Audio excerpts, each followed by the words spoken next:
Welcome to the course, Freelancing, Income on Demand. And I would like to personally welcome you and congratulate you on embarking on your freelance career. Now, my name is Matt Baran, and before I get started, I just want to give you a little bit of a backstory so you know who I am and why I'm qualified to be teaching you and walking you through this journey that you're going to go through right now in the world of freelancing. So basically, around the year 2012, I was working a corporate job. I was in my early 30s, and I decided that I just didn't want to do that. I had worked my way up the corporate ladder, and I decided that that was just for the birds. You know, the typical what someone does when they're working corporate and they're very unhappy, or they're working a job they're very unhappy. What do? They get on the computer and they go and they Google how to make money online. And so essentially what ended up happening was I found a bunch of different courses on how to make money online. I ended up quitting my job, and I bought into this pyramid scheme, which I didn't know was a pyramid scheme at the time. But I basically spent 6 months promoting this thing, spent a bunch of money on that, and eventually learned, it's how I learned my marketing chops. I learned all sorts of marketing techniques from it. But eventually I realized what I was doing was I was promoting a pyramid scheme, and I didn't really feel very good about that. So I stopped doing it. And the problem was because I had quit my job, I still needed some money. So the skills that I learned promoting the pyramid scheme, things like marketing, things like content writing, writing articles, Google ads, Facebook ads, the stuff I learned doing that, I started using to do freelance work for small businesses, such as dentists, coaches, restaurants, lawyers, online courses, you name it. And I would do stuff like I'd write articles for them, I would help create their websites, I would help optimize their websites, I would set up landing pages, Facebook ads, I'd even do grammar critiquing for them, so I'd do editing for them as well, I would do coaching for their students. So in the last 8 years, I've had a lot of freelance experience, and I've had it in a ton of different industries out there. And I've coached over 1,000 small business owners on how to grow and market their business using internet marketing techniques and online marketing techniques. Or how to grow and market their business using the internet. So I'm going to be leading you through this course and essentially distilling my 8 years of freelance experience to you. Now, I've evaluated multiple online marketplaces where freelancers can go to find work and get paid. So I do understand, and I have a huge understanding of how these different marketplaces work, and how, as a freelancer that wants to find clients and wants to earn income, whether that be a full-time income or supplemental income or just something to get by, I understand how to stand out on these things and what kind of jobs you can take, how to make yourself look more appealing to the people that are looking for work on these particular sites, and most importantly, how to get paid what you're really worth. Now, this course I've created it in mind for the person that is not already set up to be a freelancer. So maybe you know what you want to do already, maybe you don't, but for those of you that say like have corporate jobs that just want to make a little bit of supplemental extra income on the side as a freelancer, this is for you. All the way to those that have decided to just take the plunge, leave your job, and become a freelancer full-time, this is also for you. And even if like you're kind of up against the wall right now and you just need some extra income, or maybe you've just got some bills you want to pay and you got an extra 5-10 hours a week that you want to do some stuff and make some extra money, but don't want to have to go out and get a full-time job where you're tied down, or a part-time job where you're tied down for the weekend, this can also be for you as well. So we want you to be successful here, and we want to do it as quickly as possible. We want you to quickly get some clients and be a successful freelancer and get paid what you're worth. So I've made this course very pragmatic by focusing on simply marketplaces and specific ways for you to be successful on those marketplaces. And we'll cover which marketplaces those actually are in the next couple lessons. So we're going to teach you the fundamentals of what it takes to build a winning profile in these marketplaces and build a stellar reputation, how to get clients, and how to build a reputation that will, once you start to deliver to those clients over and over again, the reputation will then have people actually coming to you, asking you to work for them, instead of you having to go out and apply for different gigs. And we'll also teach you how you can go about delivering an outstanding experience to every single one of those clients over and over and over again. So at the end of this course, you're going to know what skills you have that you can monetize on the existing freelancer marketplaces, which of those marketplaces that is probably the best fit for you based on what you want to do, and most importantly, you know exactly what it takes to get started and to be successful in that marketplace. Now, after taking this course, you're going to be ready to start your freelancing career. So I want to thank you again for giving me your time and paying attention. So let's dive into the material. So what exactly is freelancing? Well, Wikipedia defines freelancer or freelance worker are terms commonly used for a person who is self-employed and is not necessarily committed to a particular employer long-term. Freelance workers are sometimes represented by a company or a temporary agency that resells freelance labor to clients. Others work independently or use professional associations or websites to get work. Now, basically, in a nutshell, where you really come in is what you're doing is using the skills you have or are learning to get paid for work that other companies are seeking for you to do without any sort of location or time restriction. Now, what are some of the benefits of freelancing? Well, number one, you can typically make your own schedule, within reason, obviously, and that'll depend from client to client, but compared to a job per se, where you have set hours you have to go in every day, you can work early in the morning if you want. You can work afternoon if you want. You can take a nap for 2 hours during the day and then continue to work. It really depends what you set up with your particular person that you're doing freelance work for. Some of them, some jobs are going to be a little more stringent, like they may want you there at certain times, or they may want you behind your desk at certain times.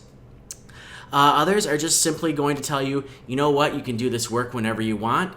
Feel free, just as long as you get it done. So you're going to have a lot more flexibility with the schedule in most cases than you would at a typical 9-to-5 job. And you can also, and again, typically, because this isn't every scenario, but typically you can work from anywhere. So I'm actually recording this right now from my parents' house in Ann Arbor, Michigan.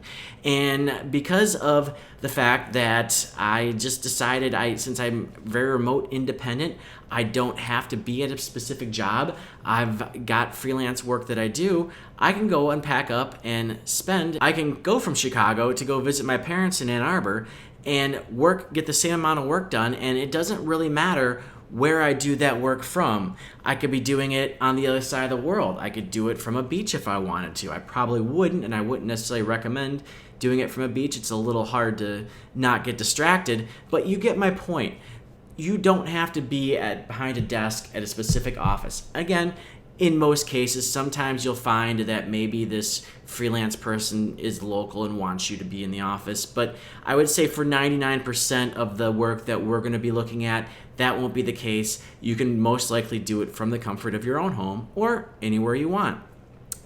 You can also work as little or as much as you want. So, for instance, I will give you an example. Last week, I worked a total of 4 hours. Okay, I had a lot of stuff going on. You know, we had this, there's this coronavirus stuff in the news. We had to help my sister move. And I just wanted to take a couple days off and go visit my family. So there was a travel day involved. I didn't get a whole lot of work done. This week, I'm probably going to work about 30 hours. But I have that flexibility to do as little or as much as I want. I dictate my own schedule and I dictate how much work I'm going to take on. That's one of the benefits. Whereas if you have a job where you get the guaranteed paycheck and you have to be in work every day, you will probably likely have stuff that you have to take care of every single day. You might have a workload that doubles, triples sometimes. Here, I get to call my own shot with how much work I want to do or how much work I don't want to do. Now, I'm also not just tied down to a salary.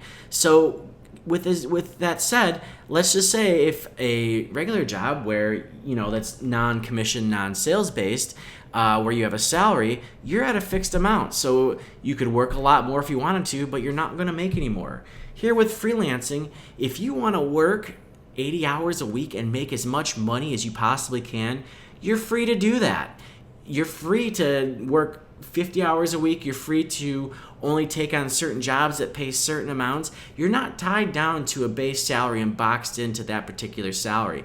If you've got expenses coming up and you need to pay off a credit card or something and you want to take on extra hours to make extra money, you have the ability to do that and you have that flexibility.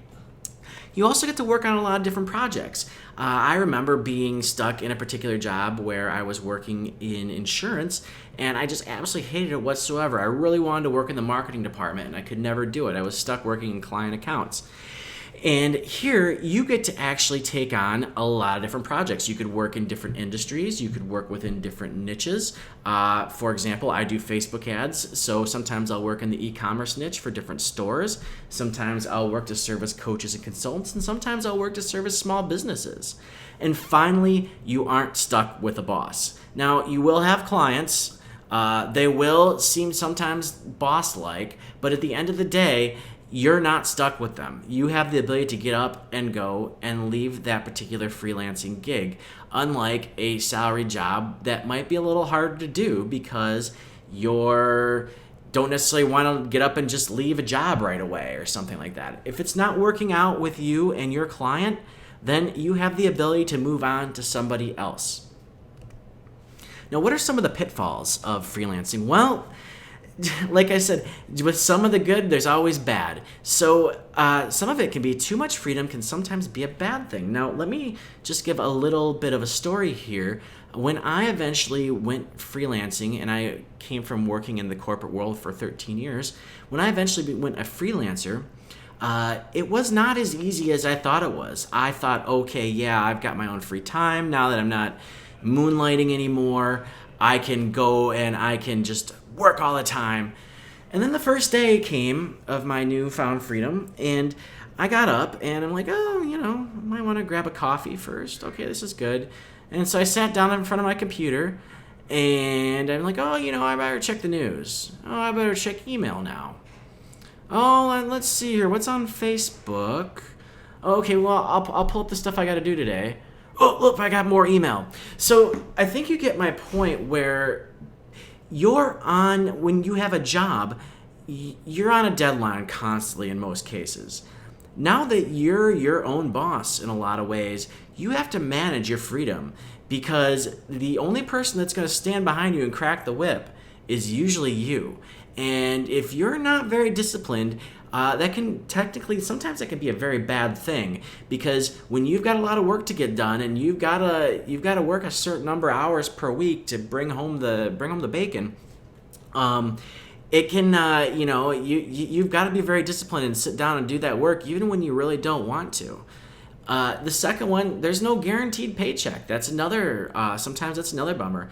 It doesn't always bother people, but if you're used to working where you've gotten a guaranteed paycheck every 2 weeks or twice a month, that doesn't exist now when you're doing freelance work. I mean, you will be having to look out for new clients. You'll constantly have that in the back of your mind. It's like, okay, well, I should probably build that reserve a little bit higher because what if I don't have any work in a month or something along that? Or what if I haven't hustled? Or what if I get dropped by this gig I have? So there's that lack of certainty when it comes to a paycheck that can really bother people sometimes.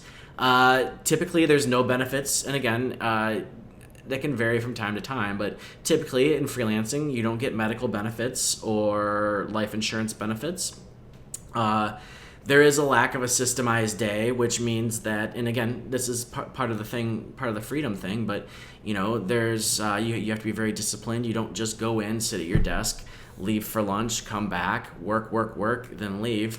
Your day it can be however you want to design it. So some people need that structure in their life, and also sometimes there's a lack of consistency too. It can also get a little bit lonely at times as well. So I find myself going to work at coffee shops occasionally just to be around some other people, because otherwise I would just be stuck in my room all day working and without any people around. So there's ways to deal with all of this stuff, but it's just some things to consider when you're looking at doing freelance work. Now, what are some of the skills that you can use to do freelance? Well, I'm going to have to divide them up into 3 because there are so many, and it would be impossible for me to list them all out. In fact, it would be impossible for me to probably even attempt to list them all out, because I'm sure there's some that exist that I don't even know of yet.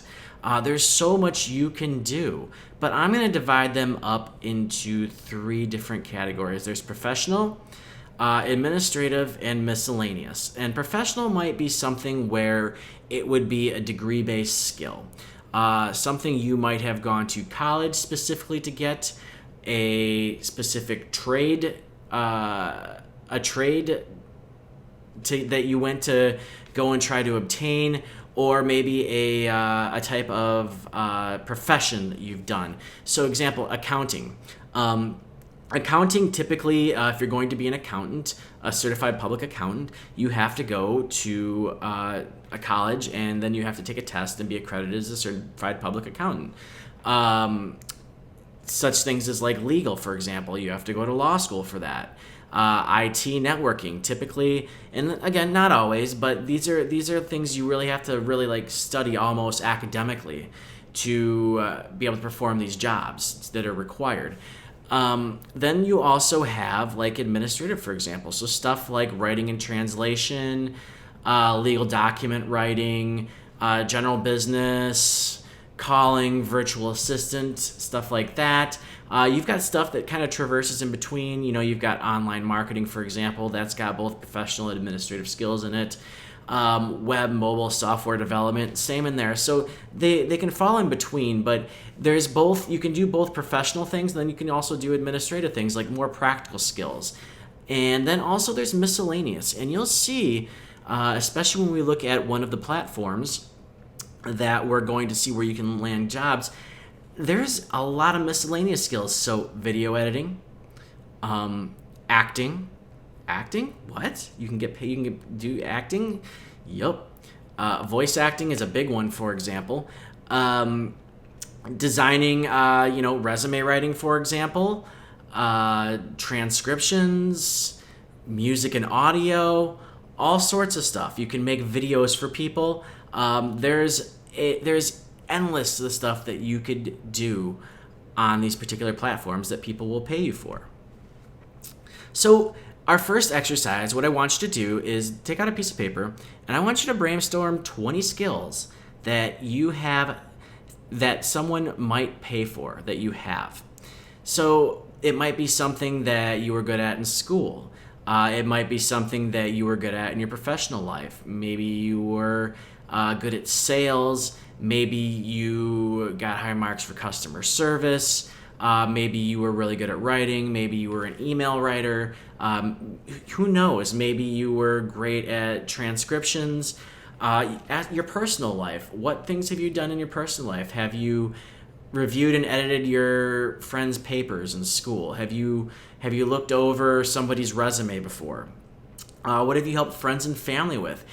Start thinking of 20 skills, and you might come back, you might say, well, I'm not very good at anything, and that's just really not true. So one of the things you can do is make a list of 10 people, okay, send them an email and say, hey, I'm embarking on a freelance career, and I would like to know, what skills do you think I'm good at? Can you list 5 skills for me that you feel I'm really good at from the years that you've known me.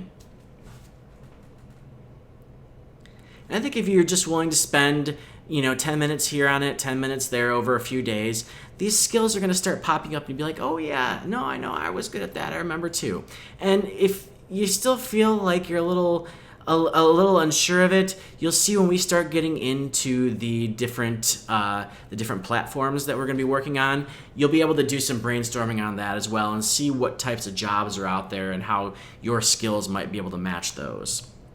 So finally, where to start? There are two major platforms that we're going to cover in this course. They're very different from each other, and the next two videos are going to be all about those. One is called Upwork. You're going to find on Upwork there are a lot more long-term assignments. You have the ability to potentially get longer-term work on there, although sometimes it can be a little more or a little less undefined. Okay, and then also Fiverr, which used to be very famous for a place that you could go and spend $5 to get anybody to do something, whether that be, do some grammar, do some editing, do a video or whatnot. Well, it's changed a lot. They've still kept the name, but granted, most things on Fiverr are not $5 unless you want them to take 2 weeks to get done. But Fiverr has actually become much more of a lucrative marketing place, but it's much more of a defined project that you're doing for somebody. So whereas on Upwork, you might find yourself being somebody's marketing person and doing work for them every single week for months and months if you wanted. With Fiverr, you would do something where you're doing one project, done, one project, done. So it can be a lot more systemized. You'll get to see how both of these platforms work, and then you'll also get to see the pros and the cons of each.